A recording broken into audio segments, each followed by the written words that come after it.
그 다음에 여러분 청소년 유해 매체물 표시 방법에 관한 이제 정보통신부 고시 사건이요.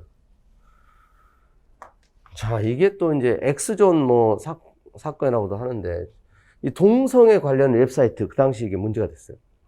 정보통신위원회는 그래서 해당 웹사이트 청소년 유해 매체물로 지정하고 이제 고시한 거죠.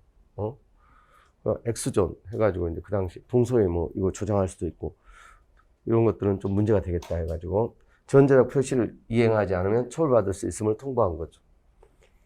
그래서 청구는 여기에 대해서 이제 헌법소원을 청구했고, 그래서 이제 헌법재판소에서 심판하게 됐는데, 여기서 이제 이 고시 있죠. 청소년 유해 매체물 고시. 이런 게 상위 법령과 결합하여 대외적 구속력을 가진다. 헌법소원 대상이 된다. 이게 이제 중요해요. 자, 이 청소년 유해 매체물. 이 고시죠, 고시. 그러니까 여러분 이제 이 고시라는 게 이 고시. 전형적인 이제 행정규칙 형식이에요. 행정규칙.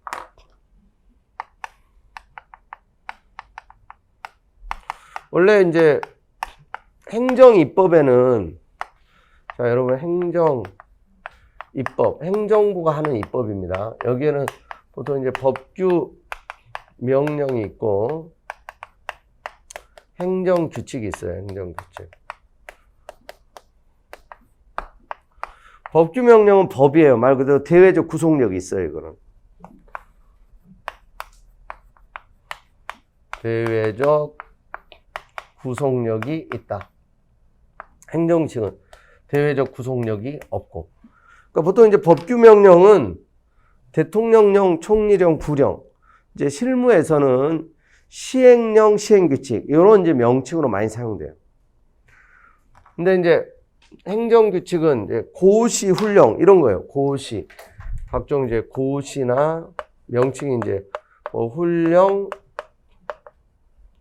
또 예규, 또 뭐 지침 뭐 이런 거죠.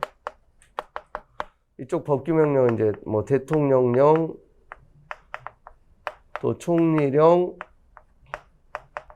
부령 이런 대통령이 만드는 대통령령, 여기 총리령, 부령.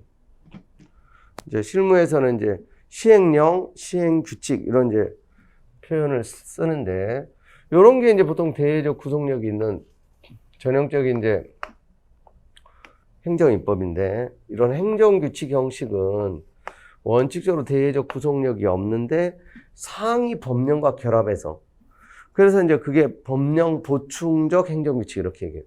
상위 법령을 보충하여 대외적 구속력이 인정되는 거. 그래서 이제 행정규칙이라도 이제 이 고시, 이런 고시 같은 경우는 헌법소원 대상이 된다. 원래 이제 여러분 전형적인 행정규칙은 대외적 구속력이 없다는 얘기는 국민을 구속하지 못한다는 거예요. 또 재판에서 적용되는 주범도 아니라는 얘기예요. 그래서 이런 건 이제 헌법소원 대상도 아닌 거예요. 그러니까 국민들이 몰라도 돼. 국민들이 지키지 않아도 돼요. 전형적인 행정규칙은. 법규명령은 법이고 국민의 자유를 제한하고 지켜야 되는 거지만, 근데 이제 이런 청소년 유해 매체물 고시 같은 경우는 대외적 구속력이 인정된다. 헌법소원 대상이 된다. 그리고 이제 이 규정이 뭐 명확성 원칙에도 위배되지 않고 표현의 자유를 침해하지도 않는다. 그리고 동성애 관련자들, 뭐 동성애에 대한 뭐 양심의 자유 침해도 아니다. 그래서 이제 청소년 유해 매체물 고시는 이제 행정입법인데 행정규칙의 형식을 갖지만 대외적 구속력이 인정되는 법령 보충적 행정규칙의 예로서 참고하시면 돼요. 아시겠죠? 그러니까 이제 고시가 그 형식은 전형적인 이제 사실 행정규칙이에요. 행정규칙인데 행정규칙의 성질을 갖지만 이제 대외적 구속력을 가지는 그런 경우도 있는데, 요게 이제 그런 경우에 해당되는 거예요. 상위 법령을 보충하고 상위 법령과 결합해서 대외적 구속력을 가지는. 아시겠죠? 그렇게 이제 생각을 하시면 되고, 우리 또 잠깐 쉬었다가 이제 계속 또 보도록 하겠습니다.